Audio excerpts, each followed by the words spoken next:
Hey, church family, I wanted to take this opportunity to present you with another word of encouragement as we continue to pray for the outcome of this election. That's right, the outcome of this election, it's still in question. And I know the mainstream media has assured us that the Electoral College has officially confirmed a victory for Joe Biden. And if it was truly that simple, then I would agree that the outcome of this election has already been settled. However, it's important to remember, this is 2020.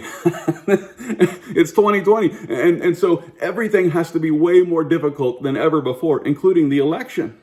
According to the official Electoral College count, Trump received 232 votes and Biden received 306, which is way more than was necessary. He only needed 270 to win. And so if we just take the count as it is, then Joe Biden is the next president. But at the same time, listen, the outcome of the election is still being challenged in several states. And as a result, we shouldn't be surprised to learn that there are actually dueling slates of electors from 7 different states. For example, Michigan sent 2 separate slates of electors, 16 votes for Trump and 16 votes for Biden.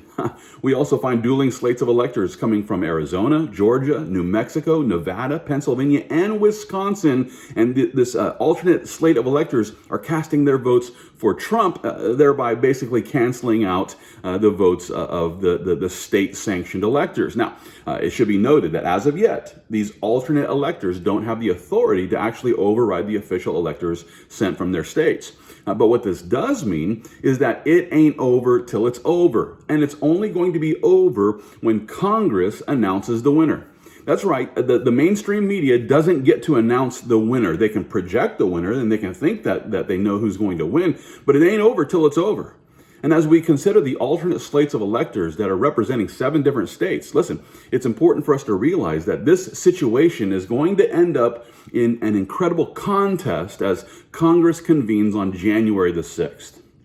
In order to understand the situation that I'm referring to, I just want to take a moment to consider the joint resolution that was just signed by a group of legislatures from Arizona. These Republican legislatures, they're actually asking that our Congress either count the Trump electors as well, or that they would nullify all of the votes from Arizona electors until a full forensic audit of the election results can be conducted. The resolution also asks our Congress to wait for the state's legislature to resolve all voter irregularities before accepting the votes of Arizona's electors. Now, if Congress actually agrees to apply this approach with all of the dueling slates of electors, then what this means is that there are still 84 electoral votes that are in question. And so while it's true that Joe Biden currently has 306 electoral votes, it's also true that 84 of those electoral votes will be challenged on January the 6th as the newly elected Congress convenes to read all of the electoral votes.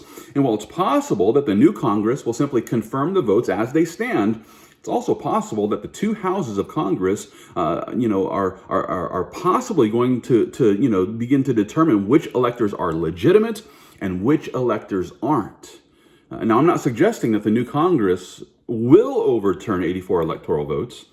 No, instead, I only mean to point out that these dueling slates of electors from the 7 states that I previously listed, this potentially might result in many objections there as Congress convenes to count the votes. There might be many objections and much debate. And I'll just give you one example from January 6th, 2017. That's when Congresswoman Maxine Waters objected to the Electoral College count, but then rather than receiving support from the Senate, her objection was rejected, and so it went nowhere, and Trump became president. It's my guess that we're going to see many similar objections as Congress convenes next month on the 6th. And if congressional challengers can find support from the Senate, then it's possible that 84 electoral votes could be overturned, and as a result, Trump could potentially end up with 316 electoral votes before January the 20th. And with that, it's important for every person on both sides of the aisle to just recognize that it ain't over till it's over. Now, it's true that Joe Biden currently has all of the electoral votes needed to win the presidency, and yet it's important to understand that 84 electoral votes are still being challenged by an alternate slate of electors. And so regardless of which side of the aisle you're standing on, let's just be patient as we continue to see how this 2020 election pans out. And with this, I encourage you to remember that the Lord, He's actually using all of the trials of this year to perfect those who trust in Him. You know, I think that James put it best in the first chapter of his epistle. It's there where he declares this. He says, "My brethren, count it all joy when you fall into various trials, knowing that the testing of your faith produces patience. But let patience have its perfect work, that you may be perfect and complete, lacking nothing." Christian, listen, we must not lose sight of the fact that the Lord is using all of the trials and all of the troubles of this year to perfect those who have placed their faith in Jesus Christ. And so rather than becoming impatient with this electoral process, let's be patient. Let's be patient as we wait for Congress to convene. And in this time, let's continue praying for the outcome of this election. And as we pray, let's remember the Lord is using all of these things to perfect those who trust in Jesus Christ. And with this as the goal, I encourage every Christian, let's just continue fighting the good fight of faith, all for the glory of God.